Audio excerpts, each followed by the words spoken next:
Steps in Human Progress by Christian.D. Larson is a profound exploration into the realms of personal development, spiritual growth, and the evolution of humanity. Christian.D. Larson, a prolific writer and influential New Thought leader, guides readers through a transformative journey that delves into the very essence of what it means to progress as individuals and as a collective society. The book reflects Larson's keen understanding of metaphysical principles, offering a timeless perspective on the potential for human advancement. Larson's teachings are rooted in the belief that individuals possess the power to shape their destinies through the conscious and intentional use of their minds. He explores the dynamics of the human mind, unveiling the profound influence it has on personal and societal progression. Steps in Human Progress serves as a beacon of wisdom, addressing fundamental aspects of personal realization, consciousness, and the interconnectedness of all beings. Larson's insights on the law of attraction, manifestation, and the creative power of thought provide readers with practical tools for navigating their own paths toward self-discovery and fulfillment. The audiobook captures Larson's eloquent prose, delivering his teachings with a compelling narrative that resonates with listeners seeking guidance on their spiritual and personal growth journeys. Through its exploration of metaphysics, spirituality, and the transformative power of the mind, Steps in Human Progress emerges as a timeless resource for those seeking to unlock their true potential and contribute to the positive evolution of humanity. Listeners will find themselves captivated by Larson's vision of a harmonious and enlightened world, inspired to embark on their own steps toward personal and collective progress. As we navigate the intricate tapestry of Larson's insights, we are invited to reflect on our roles in the grand narrative of human evolution, recognizing the interconnectedness of our individual journeys with the greater tapestry of human progress. Steps to the higher self. In the presence of modern thought and aspiration, what may we consider the greatest, the worthiest, the most important, and the most inspiring thing that man can do? This is one of the leading questions of today, and we are face to face with a new answer, an answer that has never been given before. In the fields of invention, art, discovery, music, literature, industrial achievement, and special mental attainment, man has accomplished much, and he will, in all these fields, accomplish vastly more. But there is another field, the most important that was ever known, which we are about to enter, and it is in this new field that man will do his greatest work. Work indeed that will cause the wonderworks of history to pale into utter insignificance. The age of real wonders has just begun. The next 100 years will witness achievements so extraordinary that the terms marvelous and miraculous will not begin to describe them. Everything that the masterminds of today are dreaming about will be realized, and infinitely more. Even much of what can now be discerned in the light of the soul's vision will come to pass, and hundreds of worlds, as yet closed to the minds of the many, will open their limitless possibilities to the race. Accordingly, the welfare, the happiness, and the progress of man will be promoted as never before. All these things, however, will simply mark the continuation of lines of progress already in action. They will naturally follow the further development of fields that are well known, and therefore will not necessarily be the result of a new step in advancement. But man is on the verge of a new step. Among all the known wonders there is a new wonder, far greater than all the others, just appearing at the dawn of the new day, and it heralds the next step in the progress of the world. Thus far, human attainments and achievements have concerned themselves principally with things, and with those mental faculties that act directly upon things, and the reason why is found in the fact that we have understood only those forces in man that can be applied to things. But the coming of modern metaphysics and the new psychology has opened our minds to the consciousness and the understanding of other forces, higher and more powerful forces that can be applied to elements that are above things, in brief, the creative elements within man himself. In the past, the various steps in progress have been taken in those worlds that lie outside of the being of man, but the next step will be taken in those worlds that lie within the being of man. The next step in human progress will be to gain complete mastery over the creative forces and the creative elements within the human personality, so that we can transform our interior nature and our personal appearance into what may be termed an edition deluxe of man. Men and women are something like books, all kinds of editions, all styles of binding, and every imaginable subject introduced in the contents. But there is one difference. Among books we find editions that have quality, richness, and worth, both as to contents and general appearance. The subject matter in some of these books constitutes the very essence of inspirational power, while the physical appearance is all that high art can cause it to be. Among people, however, it is almost impossible to find rich interior quality and rare personal appearance combined in the same person. The finest characters and the greatest minds do not always dwell in beautiful personalities, while persons who are exceptionally attractive to physical sight do not always possess unlimited riches of mind and soul. True, there are exceptions to all general rules, but the fact remains that editions deluxe of the being of man have not as yet appeared. However, if we can have editions deluxe of books, we can have editions deluxe of men and women. Man has the inherent power to do far more with himself than he ever did with things, and the next step in his progress is to learn how. When we look at the human family, we find any number of paper editions, cheap cloth editions, and the like. Although occasionally we find a few that approach something far better, and it is the psychological study of the creative elements that are active in the personal natures of these few that has given us the secret to the next step in human progress. What one person can do, all can learn to do. What a few have accomplished more or less unconsciously, all can learn to accomplish consciously and intelligently. And where unconscious action has, under favorable conditions, produced results to a certain degree, intelligent action can, under any condition, produce results to the very highest degree. This is the law, and no law in life can ever fail when properly applied. The reason why people who are extremely attractive physically are not always competent mentally or highly developed spiritually is readily explained. When the creative process in the human system tends to build up and perfect the outer personality, nearly all the energy generated in the system will be used for that purpose, and in consequence there will be but a fraction remaining with which to build up mind and soul. In like manner, when the creative process tends to produce mental brilliancy, most of the energy of the system will be drawn into the mind, and the development of the physical personality will necessarily be retarded. In some people, we find this energy dividing itself into several forces, one of which tends to build up the personality, while the other tends to develop the various phases of mind, character, and soul. And this is the ideal arrangement. Therefore, people who are built on these lines are always attractive in body, brilliant in mind, strong in character, and beautiful in soul. That is, if they are well supplied with energy and do not waste their forces in any form or manner. When the creative energies of the system naturally divide themselves among the various factors in human life, the greatest possible results are not always produced in any one place of action. The reason being that in the average person most of the energy generated in his system is wasted. And if what remains is to be divided among several factors, the amount given to each will be small. There is enough energy, however, generated in the system to develop to the highest degree desired everything that exists in the entire being of man. Therefore, when a person properly saves his energy and applies it according to the laws of human development, he can secure just as great results in all the factors of his being as is usually secured in but one. In fact, he can do far better because he will act consciously and will personally control the laws through which results are to be gained. When a person has learned to save all the forces in his system and has learned to personally control the creative elements of his being, he can develop a more attractive personality than was ever seen before. He can develop a more powerful and a more brilliant mind than was ever known before, and he can develop the very highest states of character and soul that the finest consciousness has ever discerned in the ideal. He can do all these things at the same time.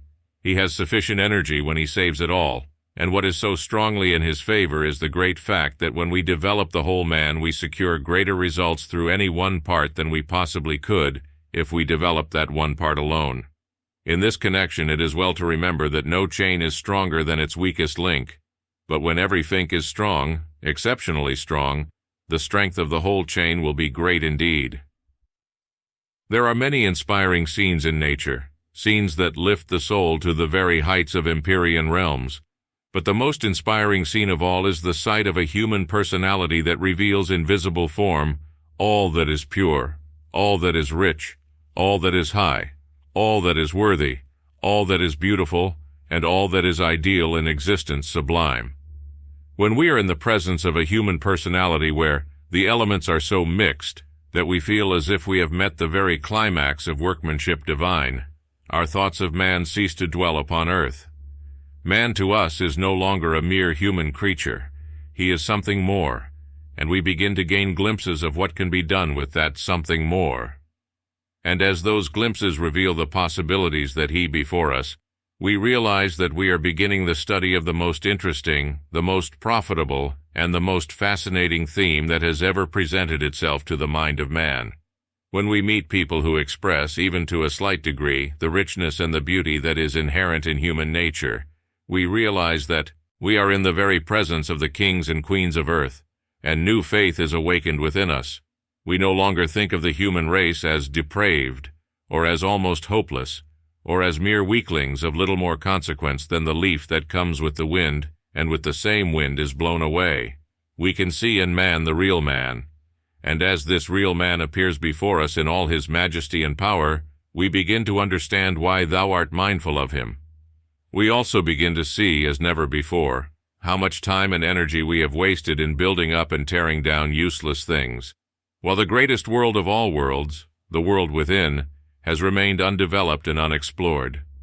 The greatest ambition of the coming day will be not to write the best book, not to invent the most wonderful machine, not to paint the most inspiring picture, not to conduct the largest enterprise, not to amass the greatest amount of gold, but to develop and express the finest, the strongest, the most perfect, the most beautiful and the most inspiring personality in the world.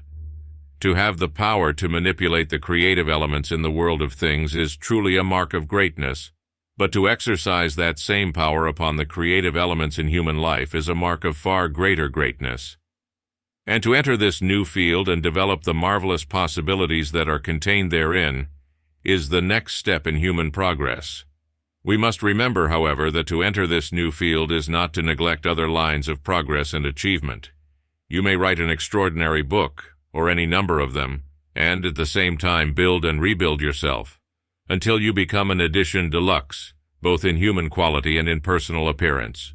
You may paint the most inspiring picture that the world has ever seen, and at the same time apply the divine art within your own being until you become the most inspiring living picture that the world has ever seen.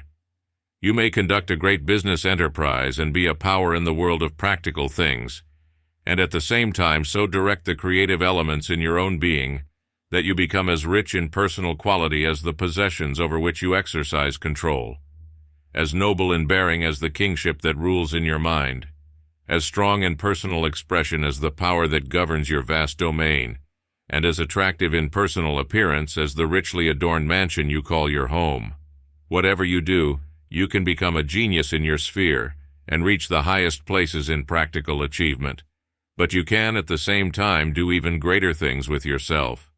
You can so rebuild and perfect your own personality that you become an edition deluxe in living human form. The personal worth of the man should at least be as great as the actual worth of his possessions. Otherwise, he is not in keeping with his world. And his personal worth should be fully expressed through every atom in his being. He should took it in every sense of the term. The woman should at least be as beautiful as her gowns. Otherwise, she is not true to the matchless charms of her nature. But this is but the beginning for her. The adorner's art is as nothing compared with the beautifying power that is latent in the feminine soul. People in general should at least be as attractive in themselves as are the houses they build or the surroundings in which they live. True, some are more attractive, but such attractiveness is born, not made. Henceforth we must not depend on what we receive through heredity, but must proceed to make ourselves and continue to remake ourselves until we become precisely what we wish to be. Nor is this a mere dream or a useless desire. Man positively can remake himself according to his highest ideal of himself, and to do this will be the next step in his progress.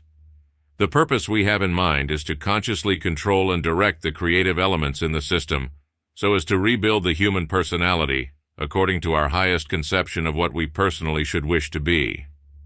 These creative elements can be trained to act not only upon that finer field of fife that lies back of and within the personality, but also upon the tangible personality itself, even the cell structures of the physical body.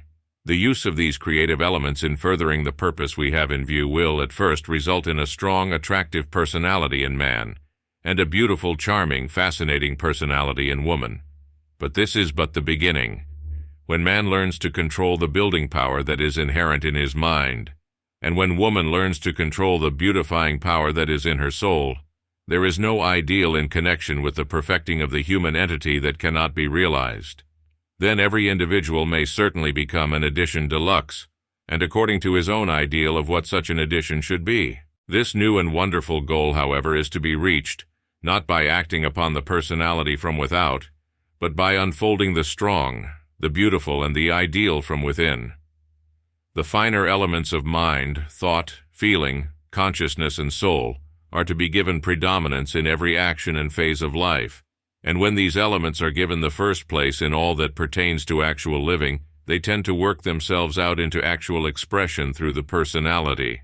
Thus, the personality gradually changes from a state of weakness and inferiority to a state of richness, quality, and high worth. You no longer present a common personal appearance. The ordinary has entirely disappeared from your life, and you become one of the rare products of creative art divine. In other words, you remove the cheap binding from your personal appearance.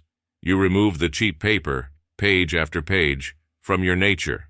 You insert high art illumined pages instead, and you have your entire personal self bound in deluxe. Man has the power to remake himself and cause both his interior nature and his external appearance to become as far superior to the average person as the highly cultivated rose is superior to the weed. And the day is at hand to begin. We are now in possession of the necessary principles, the necessary methods, and the necessary facts. We are ready for this next step in human progress.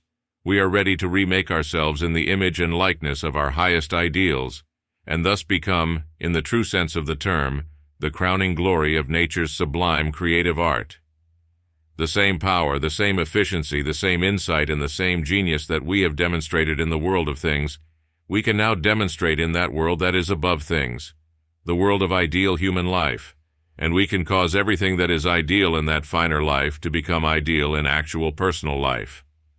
This finer life, and the world from which it springs, is within man. Therefore, it cannot be acted upon through physical means, nor can it be reached through the channels of objective actions. To act upon that world subjective actions, applied through the elements of mind, thought, feeling, consciousness, and soul, become necessary. That world, however, is almost wholly undeveloped. It is virgin soil, but its productive capacity is limitless. Rich rewards, therefore, are in store for those who will learn to cultivate the new fields of that vast domain, and anyone can learn to begin at once. Moreover, to be just to ourselves and the people with whom we come in contact, we must learn to begin at once. The fact is that no person has the right to present a cheap, common, ordinary personal appearance to the world when he knows how to build in himself a superior personality. If we carry upon us a commonplace personal appearance, we invariably produce a cheap impression upon the mind of every person we meet. And cheap impressions lead to cheap thinking and inferior living. It may seem somewhat far-fetched, but it is the truth that every person who presents a cheap personal appearance tends to draw the race down into inferior thought and life. The idea, however, is not that every person, to produce good impressions upon others, must be elegantly dressed. Dress does not constitute personal appearance. Besides, it is those things that are alive, the living appearance, that produces the deepest impressions upon our minds. Dress as well as you possibly can. It is very important to do so, and remember, it is not the price of your clothes, but the way you wear them that constitutes wholesome appearance. But dress is secondary. Real personal appearance is in yourself, in your countenance, in your bearing, in your conduct, in your attitude, in your movements, and in the general expression of your personal life. This being true, we all can have a fairly good and wholesome personal appearance, and when we learn to use the finer creative elements within us, this appearance may become extraordinary. When you develop a superior personality, you become an inspiration to every person you meet.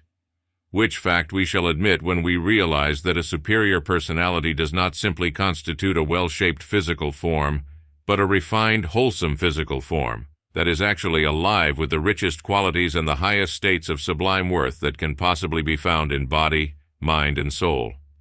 Shape is secondary. Any shape becomes strong and attractive when alive with supreme power and high worth, and any shape becomes charmingly beautiful when animated with the very life, the very essence, and the very soul of the beautiful. But the shape of any personal form can be so modified as to correspond exactly with the ideal personality we have undertaken to build. The human form is not only very plastic, but is constantly being reconstructed by the renewing forces in nature. Therefore, superior creative art from within will find no difficulty in remolding the personal form according to the finest pattern that we may have selected. A beautiful woman, if she be truly beautiful in body, mind, and soul, is doing more for the race than the richest and most liberal philanthropist. She is awakening those finer things in human life that alone can make living truly worthwhile. And every man who is in possession of a strong, attractive, wholesome, spirited personality is leading hundreds, possibly thousands, to greater things. There is nothing that is more conducive to greater things than a human personality so constituted that it tends to inspire in everybody a living desire to do greater things. And all men and women can exercise this inspirational power through their personal appearance, as well as through their thoughts and deeds. These are facts. Therefore, it is not only what we think or say or do, but also how we look, that determines our value to the race. But personal appearance has been ignored, or simply dealt with in the most superficial manner. An attractive personality has been looked upon as a luxury. Now we know it to be a necessity. And the reason why is found in the fact that the power of appearance is one of the great powers in the world, not only in the life of the individual himself, but also in the life of every person that he may meet. The world is governed by mental impressions, and everything we meet in any manner whatever produces a mental impression. But those impressions we gain from the people we meet are the strongest of all, and therefore exercise the greatest power upon our mode of life, thought, and action. Happy then is the man whose personality gives only impressions of the strong, the worthy, the high, the superior, the beautiful, and the ideal to every person that may come his way. The foregoing facts prove conclusively that the next step in human progress is a necessity if we are to promote general progress as perfectly and as extensively as we would have the power to do if we could take advantage of all our present possibilities. But we cannot take advantage of all those possibilities so long as we ourselves continue to be, in many respects, an inferior product. So long as the human personality produces inferior impressions upon the mind of the masses, the progress of mankind in general will be retarded. But on the other hand, the more inspiring personalities we have in the world, the greater will become that power in the world that leads upward and onward. And here is our opportunity. In taking this next step in human progress, however, we are not simply becoming benefactors. It is the individual who takes this next step who will realize the greatest gain. To prove this, we might mention hundreds of incontrovertible facts, and shall at the outset present two of these, though these two are by no means the most important. First, we know that a man who has a strong, wholesome, attractive personality can accomplish fully twice as much, and more, with the same talent as the man who is personally weak, spiritless, or unattractive. Second, we know that a woman who is beautiful in person, sweet in disposition, and lovely in soul can get almost anything she may want in this world.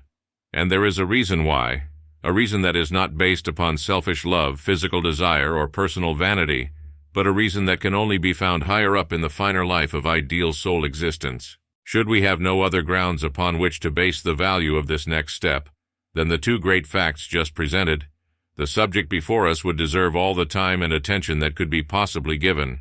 But we are yet to look into the vast realms that this new step will open up to the mind, to the intellect, to the soul, to the fields of consciousness, to the physical senses, and to all the faculties, functions, forces, and elements in the entire being of man. In fact, the human world will be so enlarged, so enriched, so beautified, and so perfected that the joy of living will be multiplied even hundreds of times. We have found unlimited interest and fascination in exercising creative power in the world of things. We can imagine what our interest and fascination will be when we learn to exercise this creative power in the limitless domains of real human life, and also the supreme delight that we shall naturally enjoy when we begin to note results. Surely we can think of no step in human progress that could add so richly to the happiness and the welfare of life as this next step before us. We shall therefore proceed with more interest and with more pleasure than we ever knew before. To proceed, begin in the beginning, and the first essential is to picture in your mind your ideal of yourself. Then continue to see this ideal picture, no matter what external circumstances or conditions may be. You will daily grow more and more into the likeness of that picture, until you become in the real what you have seen in the ideal. And the reason why is found in the fact that the energies of the system invariably select your predominating thought or leading mental picture as the pattern for their work. What you habitually think of yourself is your predominating thought of yourself, and it is this thought that your creative energies use as their model in building and rebuilding you. Therefore, when you improve your thought of yourself by picturing in your mind your highest ideal of yourself, your creative energies will have an improved model and will in consequence begin to rebuild you according to the likeness of this new and better model. This is the basic principle in all human advancement, and there is absolutely no limit to its possibility and power. And as it is very easily applied by anyone, there is no reason why we all should not make a beginning now that will culminate in far greater results than we ever dreamed. To picture in your mind that ideal of yourself that you wish to realize in personal form, it is necessary to incorporate in that picture every ideal quality that you can think of. The imagination governs completely all the creative forces of the system. Therefore, the imaging faculty must be trained to picture only those qualities and conditions that you wish to express in the new and improved personality. To give all these ideal pictures predominance in consciousness, live in the consciousness of every ideal quality that you have begun to picture. This will so deepen the ideal in your life that all the elements of the ideal will become living elements throughout your being. You thus cause ideal qualities to become actual parts of your personality, and as you continue, you personally will be composed entirely of such qualities. When this is accomplished, you will have eliminated the cheap and the inferior from your personality, and the very cells in your body will have become as rich in texture as the petals of the highly cultivated rose. When you have clearly formed in mind a complete picture of the new personality that you have begun to build, that is, when you can distinctly see yourself as you would actually appear after you had become an edition deluxe in human form, live with a deep, constant desire to build and express such a personality. What you constantly desire to do, you will inspire your creative energies to do. But this desire must be so deep and so strong that it becomes not only a permanent power, but a ruling power in your life. The entire system must continue in perfect health and in perfect harmony. When the health is not perfect, the natural building processes of the system are interfered with, and it is not possible to build the strong, the beautiful, and the ideal without perfect harmony. To eliminate all adverse mental states is one of the first essentials, the reason being that everything that is taking place in the human system is more or less affected by the states of mind. Anger wastes energy and invariably tends to produce a mean expression. But you will need all the energy you possess if you wish to remake yourself, and if you wish to produce in your personality a superior expression, all your expressions, even the slightest, must be of the very best. Worry dries up the cells and produces old age conditions as well as those dried up conditions that are so detrimental to health, youth, vigor, and personal charm. Every dried up cell is a dead cell, and every dead cell adds so much more to personal weakness and personal inferiority. Fear retards natural and full expression. It also produces negative conditions and weakens the entire personality. No one can develop a strong, powerful, attractive personality until he has overcome fear, because every action of fear is an action of retreat. It moves to the rear. It gives up and drifts further and further back toward nothingness. The way to strength, power, and higher development of every description, however, leads forward and forward continually. It is therefore most evident that no person can take the next step in human progress until anger, fear, and worry have been removed from his life absolutely. But this is not impossible. Anger, fear, and worry can be eliminated completely by anyone without any difficulty whatever. Among other mental states that must be removed, we find grief, disappointment, discouragement, excitability, moroseness, the negative attitude, the critical attitude, the antagonistic attitude, and states and attitudes of a similar nature. Cultivate the opposite states in every case, and the adverse ones will disappear. Live in perpetual sunshine, in fact, be sunshine. Be the very spirit of joy. as there is nothing that is more conducive to the purpose you have in view than real, wholehearted joy.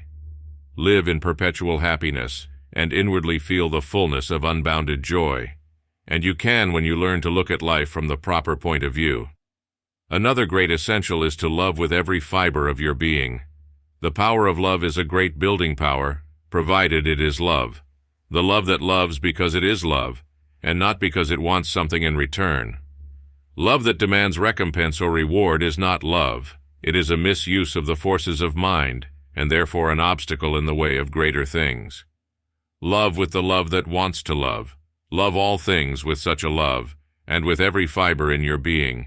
You thus not only arouse the finest creative elements in your system, but you direct those elements to build in yourself the strong, the beautiful, and the ideal. The rebuilding of your personality must be carried out from within. The interior life must be reconstructed according to the ideal before the ideal can be made real in the external personality.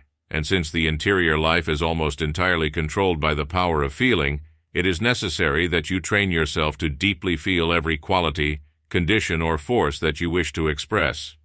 In the last analysis, you look the way you feel, and the way you feel depends upon what you imagine concerning yourself and what you habitually and subconsciously think about yourself. So long as you habitually and subconsciously feel ordinary, you will look ordinary. But as soon as you have trained your deeper feelings to feel the richness, the worth, and the superiority of your true being, you will begin to express superiority and high worth in your personal appearance. Continue to feel mean, ugly, miserable, or disgusted, and you will finally look these things. Continue to feel disagreeable every hour for a year or even less, and you will not only look disagreeable, but you will become personally repulsive. These are well-known facts, but the law works both ways. Continue to feel within yourself all those qualities that naturally attract admiration, and you will become so attractive, first in your nature and then also in your personality, that you will attract the admiration of every person you meet. Continue to feel any desirable quality, and that quality will become a living power in your nature. Later it will express itself in your personality, and you will look what you feel. This feeling, however, must be continuous. It must become habitual and subconscious, and must be thoroughly alive every hour. Continue to feel life, power, purity, refinement, sweetness, and loveliness, and these qualities will be expressed more and more in your personality. By feeling these things, you cause them to become living forces in your interior life, and whatever is made alive and built up in the life within will at once begin to work itself out and build itself into the external personality.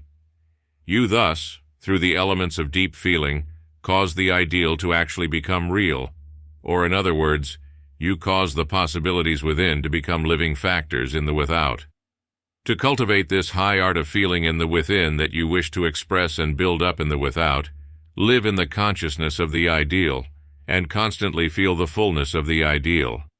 When you feel the interior fullness of a quality, you develop that quality, and the development will be similar in every respect to the ideal that animates what you feel. At first, special attention must be given to the continuous feeling of every quality that you wish to develop in your nature and in your personality. But gradually, as every feeling becomes subconscious, it will be second nature for you to feel the way you want to feel, and when you feel the way you want to feel, you will look the way you want to look. To apply the principle of feeling to the best advantage, the man should thrive in the consciousness of strength, power, capacity, quality, and worth, and the woman should live in the consciousness of purity, refinement, beauty, loveliness, and soul. Continue to feel inwardly the beautiful, and the beautiful will unfold itself in every atom in your being. Continue to feel the thrill of loveliness, fascination, and personal charm in every fiber of your being, and you will not only become charmingly beautiful in personal appearance, but you will also gain that irresistible fascination that all the world admires so much in the truly developed feminine soul. Train yourself to feel refined, and you will express refinement in life, thought, speech, action, and outward appearance. Train yourself to feel the sweetness of your ideal feminine nature, and you will become, in body, mind, and soul, all that the term human sweetness can possibly imply. Continue to inwardly feel strong, and you develop a strong, attractive, masterful personality. Continue to feel in the within the fullness of strength and power. but do not permit this strong feeling to become overwrought or aroused beyond your absolute control. Be calm and poised while masterful and strong. Feel inwardly calm and inwardly strong, and you have the secret. To continue to possess a personality that may rightly be termed an édition de luxe in human form, it is necessary to perfect such a personality more and more so long as we remain in personal existence. When we cease to promote progression, we return to the ways of retrogression. An ideal personality can come only from an ideal life that is inwardly, actually, and continually lived. When we cease to inwardly live the ideal and outwardly apply the ideal, our personal charms will begin to fade away. But those charms, when once gained, can be retained as long as we live, provided we continue to live charmingly and continue to develop more and more every ideal quality that may exist in our nature.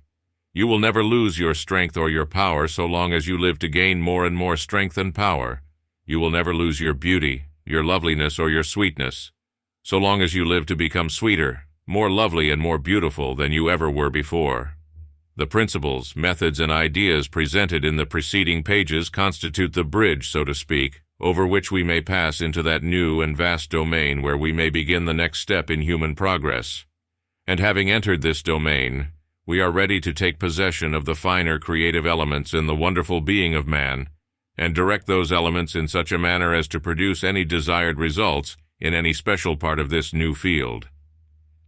To begin, subjective concentration becomes the practical instrument through which these finer creative forces may be successfully applied, and we shall appreciate the great value of this instrument when we learn what can be accomplished through its scientific use. Concentrate subjectively, in deep feeling, upon any part of the body, and you change the form of that part of the body to correspond with the ideal you clearly hold in mind during the concentration. This is a scientific fact, and one of the most important that this age has produced. You can prove it yourself.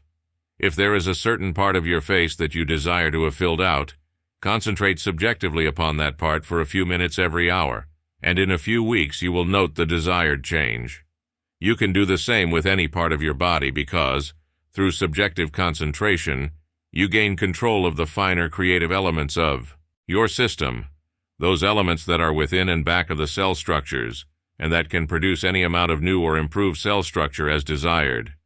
Through subjective concentration, you can not only modify the shape and the form of the body and build for yourself a more beautiful body, but you can also improve the quality of every fiber in your system.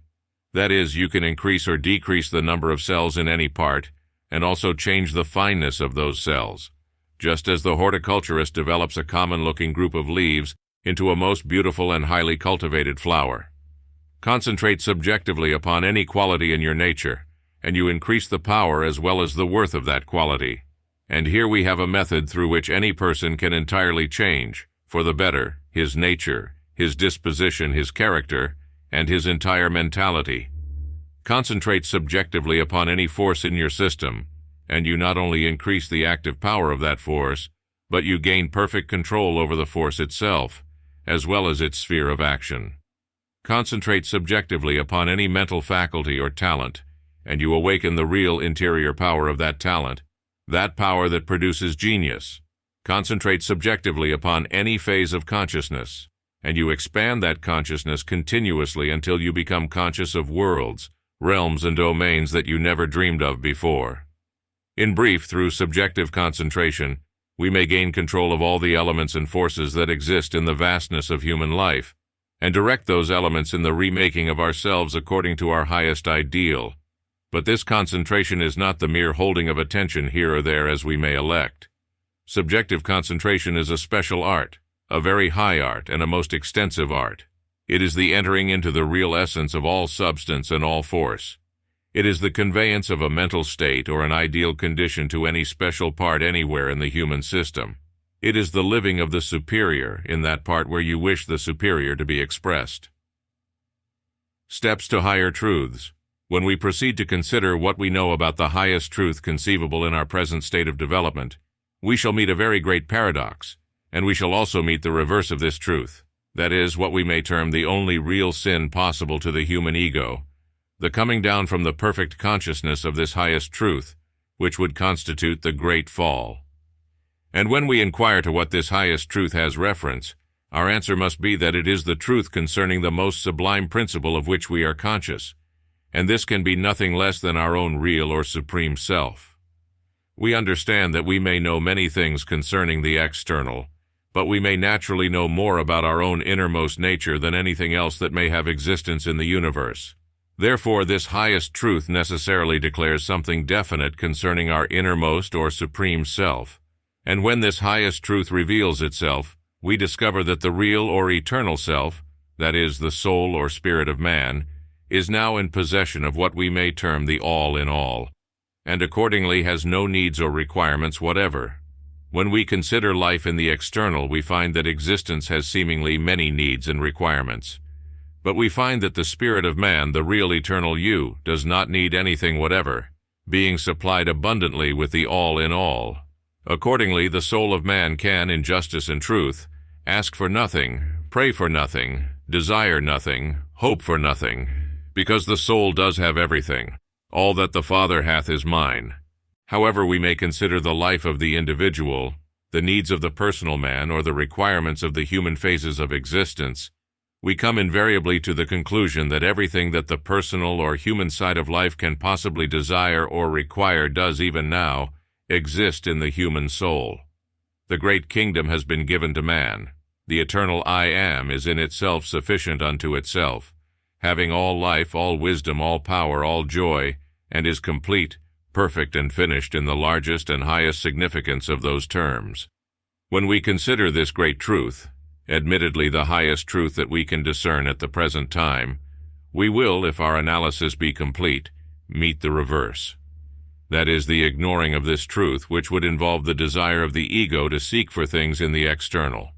And here is where we find the original sin, or the fall of man, going out or down into the external for anything whatever, when the soul or the spirit is already in possession of everything heart could wish for, or that the most perfect states of life might require. Realizing the great truth that the human spirit, or the I Am, has everything needful for eternity, then we understand that if the human ego goes out into the external in search of pleasure or wisdom or power or possessions or help or anything whatever, the ego falls, and this is the only fall, the original fall, or the original sin of which we have heard so much during centuries past. In the last analysis, there is only one sin possible to the human ego, and only one real mistake that the human entity can possibly make, and that sin is to leave the marvels and the riches of the Spirit, wherein everything may be found, to leave the joys of the kingdom and the glories of the heaven within, and go out in search of lesser things. Thus we must come inevitably to the conclusion that whenever we seek pleasure or wisdom or power directly and exclusively in or through external sources, we are committing again the original sin. We are repeating once more the great fall. And here is where we meet the great paradox. That is, what we should do with external things, if we should seek anything in the external, or try to enjoy any phase of existence that may appear on the outside of spiritual consciousness.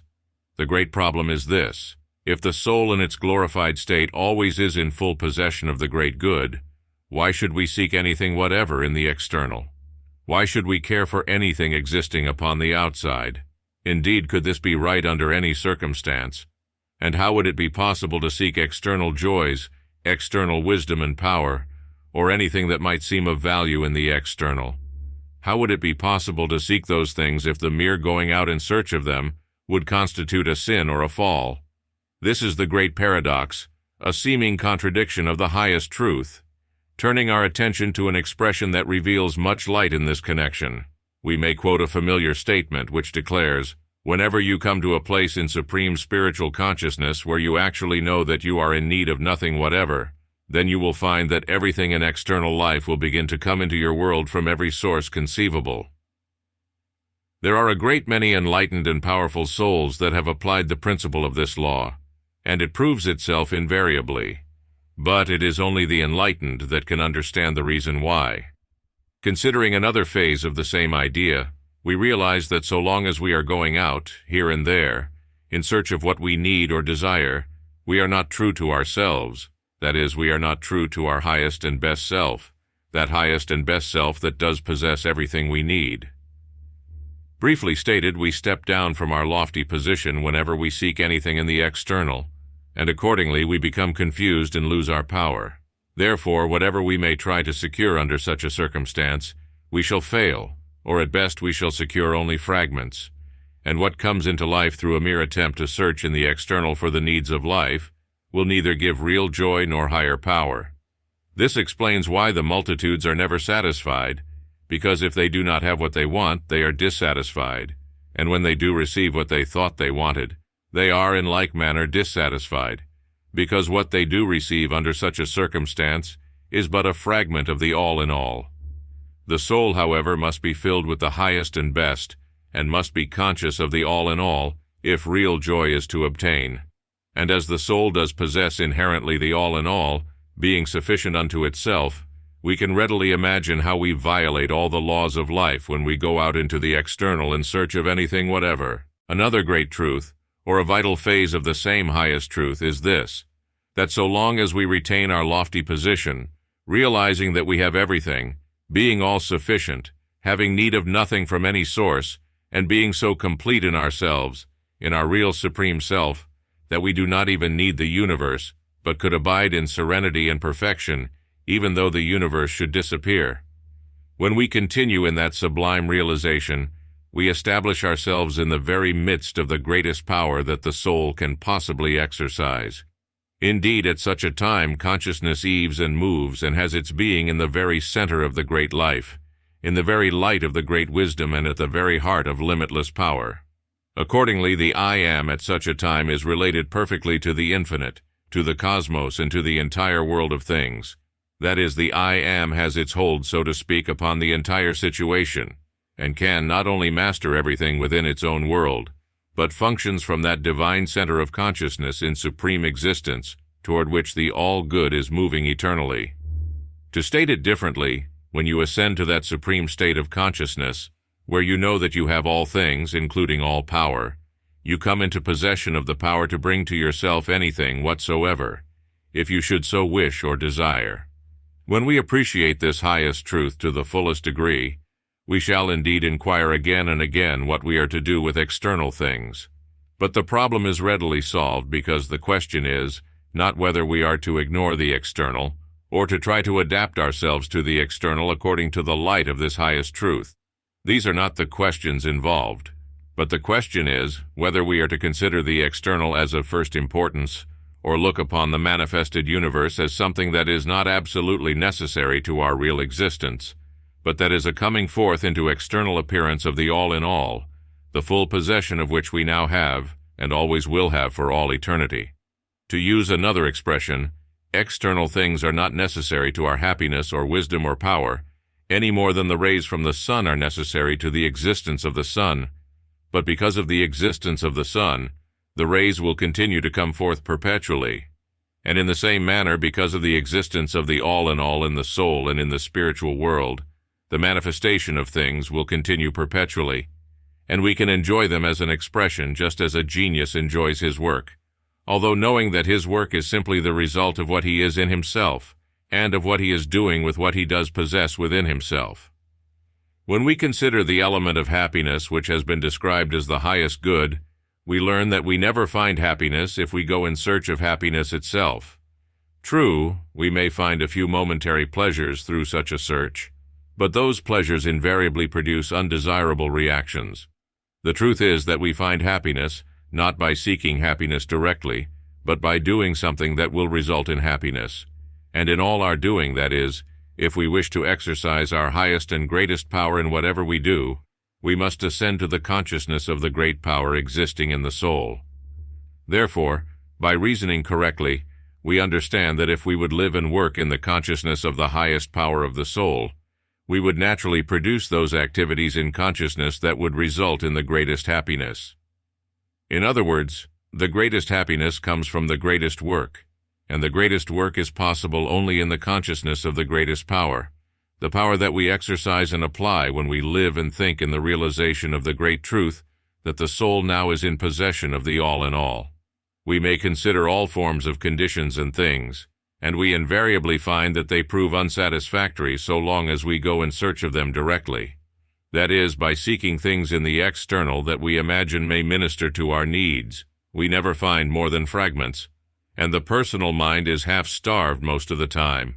However, when we remain in our lofty position, realizing that the soul is all-sufficient, having no need whatever, all that the Father hath is mine, then we discover that all kinds of desirable conditions, things, environments, and situations begin to aggregate in our world, not because we need them absolutely, but because we invariably produce the aggregation of desirable conditions and things in the without, whenever we begin to dwell in the consciousness of their spiritual correspondence within. In other words, while we are deeply conscious of the all-in-all within, we will attract the all-good from all sources in the without. Thus we explain the great mystery. That is why the soul in its lofty position where it feels that it has need of nothing, begins to draw towards itself everything.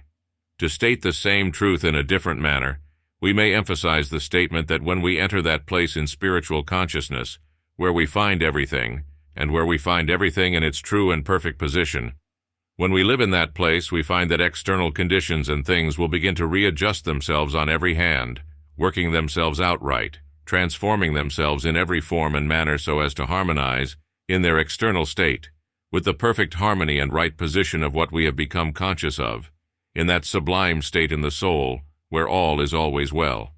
Here we discover how we create for ourselves a new heaven and a new earth, and how all things become new in the external when we have realized that which is forever new in the sublime within. That is, when we find the real heaven within, or become conscious of the newest and the highest states of being that we can realize in our present state of development, we observe that all external conditions will change to correspond, and thus we have a new earth, an external life as ideal and as perfect in the external as the new heaven is in the realms of interior consciousness. Furthermore, when we arise to this lofty state and assume our true position, which is to be conscious eternally of the Supreme Self, the human ego will again place itself in the midst of the great power, the power that can do anything in the within or in the without, cause all things to rearrange themselves harmoniously, beautifully and perfectly to correspond with the perfect vision of the soul. When we look upon the world in the without, we observe that vast multitudes are constantly looking in the external for what they think they need, never finding what satisfies, or coming in contact with what they describe as the real thing. And the reason is that the human ego in each one has stepped down, committed the original sin, searching in the without for that which we already possess in the within, and has repeated again and again the great fall. Thus every individual has, for the time being, lost the great power, come down from the lofty position of spiritual consciousness, and is to that degree out of place, out of tune and out of harmony more or less, with everything and everybody. Thus multitudes go through the world dissatisfied and heart-hungry, miserable creatures physically and mentally, never finding exactly what they desire, and always dreaming of some future time when all needs shall be supplied and all wrongs shall be righted. This is the condition of vast multitudes, but how readily they could change their condition, how soon they could absolutely transform their personal life and their entire world of manifestation, changing everything, causing everything to become as they wish it to be. For indeed, the very moment they would arise and re-establish themselves in their true position, in the full consciousness of this highest truth, they would know that we have the all in all now, that the all in all does exist in the spiritual life of every individual this moment and forever, and that we all may live in the spiritual, should continually live in the spiritual, upon the heights of supreme consciousness, in the realization of the limitlessness inheritance of the Supreme Self. When we understand these things, we realize the uselessness of working so hard to change conditions and environments in the external, as many do, literally working the body to death in order to produce certain external conditions that we imagine to be desirable, wearing life away and producing conditions which in the end prove themselves to be entirely inadequate to the real needs of the real man. We understand clearly how useless it is to pursue such a course when the eternal I Am, the spirit of man, already is in possession of the all in all, being sufficient unto itself, having its true being in that lofty state where the soul has received the kingdom, where we fully realize the largest and highest significance of the great statement, "All that the Father hath is mine." When we proceed to apply in practical life the principle of this highest truth, we may in the beginning inquire whether or not we can accept that principle in full, when we see on every hand in the visible world the lack of things needful, as well as any number of unrealized ideals. And the answer is that so long as we continue to live down among things, expecting to secure what we desire through the search of things, we shall not be able to appreciate the real meaning of this highest truth.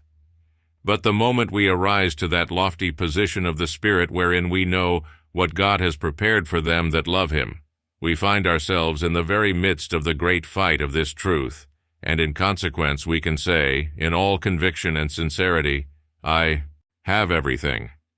Whenever we have made efforts in the past to cause consciousness to transcend the temporal and enter into the light of the spiritual, we have met with experiences of a very striking nature. That is, so long as we live down in the temporal, or in that state of material consciousness that has been described as this world, we were constantly confronted with what we might term the awfulness of adversity, trouble, and wrong, and upon many instances seemed so engulfed in confusion that we did not know where to turn, and all of those distressing conditions seemed not only very real, but seemed to combine sufficient power to overcome us completely. However, when we began to look up towards the lofty places, and began to lift the mind, causing consciousness to rise more and more until we found ourselves upon the heights of the spiritual. When we found ourselves in that position, we realized that adversity had become so insignificant as to mean practically nothing.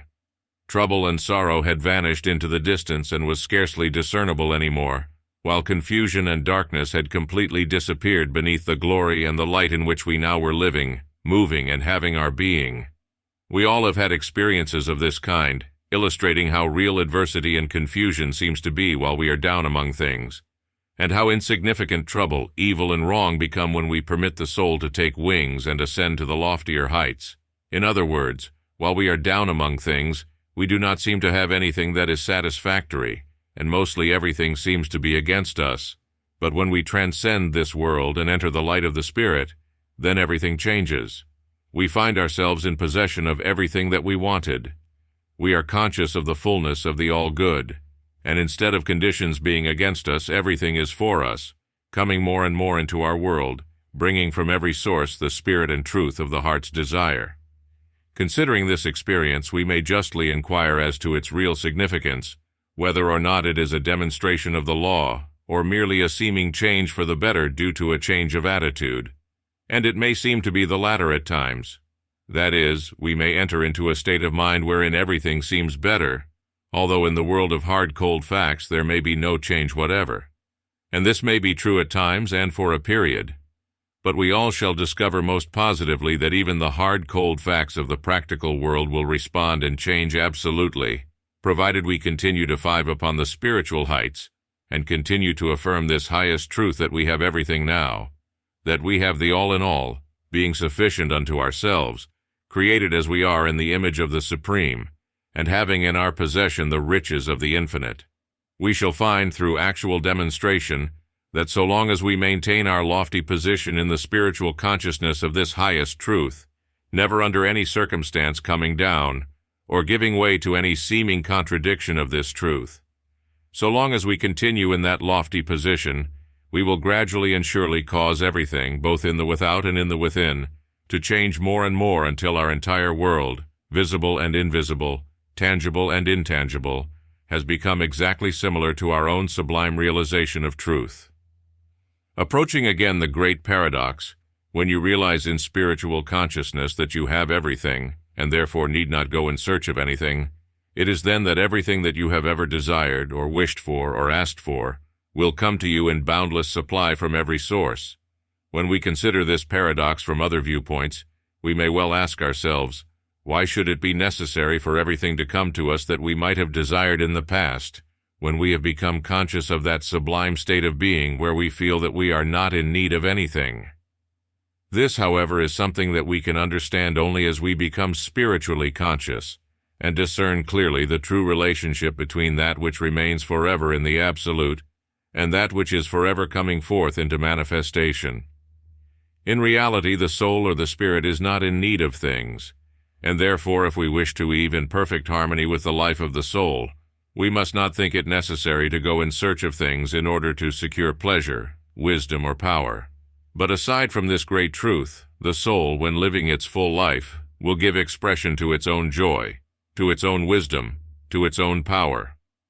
And all such expressions will find manifestation through those external things that correspond to the life and the ideals of the soul. Again, the soul is sufficient unto itself in every form and manner, and yet it is not the purpose of the soul simply to live merely in the consciousness of that state of all-sufficiency. It is also the purpose of the soul to bring forth, in ever-increasing measure, the elements and qualities of that state of all-sufficiency. And this bringing forth will cause life in the personality to be related to the world of things, and related harmoniously in proportion to the perfection of our consciousness of this all-sufficiency of the soul. To state it differently, if we are only partially conscious of the all-sufficiency of the soul, we will be harmoniously related to the world of things only in isolated places, while more or less at variance with the larger part of the visible world. But as we grow in the consciousness of this all-sufficiency of the soul, we will manifest more and more of the life and wisdom and power of the soul, and thereby cause a larger measure of the world of things to be related harmoniously to our own personal existence. To use a kindred expression, the more of the harmony of the soul we become conscious of, the more harmony we will establish in our own world of things, and also the more of the fullness of the life, bf the soul we become conscious of. The more of the good and the true and the perfect will we realize in the outer world of things, proving the law that external things as they exist or act in our personal world will correspond exactly with our state of consciousness in the within. It may require much deep thought to discern the significance of this analysis, but if we look upon external things as merely channels for expression, and never think of things as absolute necessities to the real life of the soul, we will understand more perfectly the meaning of this highest truth. To use a simple illustration, we cannot find real pleasure among things provided we seek such pleasure among things exclusively, being at the time unconscious of the real joy of the soul. But when we become conscious of the real joy of the soul, and proceed to express that joy through external things, it is then that things serve their true purpose, adding thereby to the joy of the soul. Because here it is most important to understand that the inner consciousness of the higher joy of the soul increases in proportion to the measure of that joy we express. We can find an illustration of this truth in the world of music. That is, however great the joy and the privilege of the musical genius may be in the mere fact that he is conscious of his power to give music, his joy and privilege will increase remarkably the moment he proceeds to express that music through a perfect instrument. In like manner, the joy of the soul, in its own sublime consciousness of the all-joy, may be marvelous beyond words. Nevertheless, when the soul begins to express that joy in the world of things, immediately the feeling of joy in the within will increase accordingly. Thus we understand that although the world of things is not necessary to the full life of the soul as lived in the spirit, nevertheless, the life of the soul becomes infinitely more wonderful and enjoyable as it is given expression in the outer world, and that is why we have the manifested universe with its innumerable spheres, visible and invisible. The same truth, if applied in another direction, would lead us to the conclusion that all the souls in the cosmos, frequently described as the great white throng, are as necessary to God as God is necessary to that innumerable host. And to express this idea briefly, we would simply say that although the infinite is sufficient in the fullest and highest significance of that term, nevertheless the expression of divine life, individualized in countless millions of human entities, is a privilege far beyond the power of any mind to conceive, because the joy of infinite life increases in proportion to the measure of expression of that life in the consciousness of human souls who have the power to partake and manifest that joy. If we are spiritually conscious, we can discern this very clearly, and it is a truth that is wonderfully rich with spiritual wisdom, a truth which when discerned will change remarkably our understanding of the Supreme. Furthermore, when we know that we exist as spiritual entities, not in some vague, indefinable realm only, but because we are necessary to the greatest joy and privilege of the Supreme, that we are necessary in this manner throughout eternity. When we realize this great truth, we shall indeed pause to think as we never thought before. Returning to that phase of the subject that we shall have to consider in living up to this highest truth, we must constantly bear in mind the principle that we must become conscious of the allness of life and power in the within before we can demonstrate the power to cause all things desired to come to us in the without. And when we realize further that things have no value in themselves, but become valuable only as channels for expression, we understand how absolutely necessary it is to continue in that lofty position where we are fully conscious of the possession of everything that can possibly exist in the life of the soul. But as the soul lives perpetually in a desire to express its all-sufficiency, it is when we become deeply conscious of that desire that we can really appreciate the true purpose of things. And it is then that we make a most important discovery concerning the true relationship between the spirit of things and things themselves. And through this discovery we find that we do not secure power from things, but we can, when we live in the Spirit, give power to things, give power to everything, and thereby manifest our own power in the external, in perfect accord with our consciousness of that power in the within. And again, we must remember that however great our joy, our wisdom, or power may be in the perfect consciousness of the soul, that joy, wisdom, and power will consciously increase through expression. In this connection, we might with much interest consider another phase of the same principle, that is, that the privilege of being alive, although very great, is not nearly as great as the privilege of living life. And the reason is that when we are simply alive, we are conscious of life only in its passive or inactive state. But when we begin to live life, then we cause life to go forth in 1,000 different directions, and accordingly, life becomes 1,000 times more interesting. This fact, if considered in connection with all other modes of expression, will give emphasis to the statement made, that the soul, although all-sufficient in itself, finds far greater joy in its all-sufficiency when that all-sufficiency begins to manifest throughout the visible and tangible world of things. To consider this idea in a very practical manner, we will turn our attention to the fact that nearly every mind of ambition is constantly in search of external advantages or more worthy opportunities.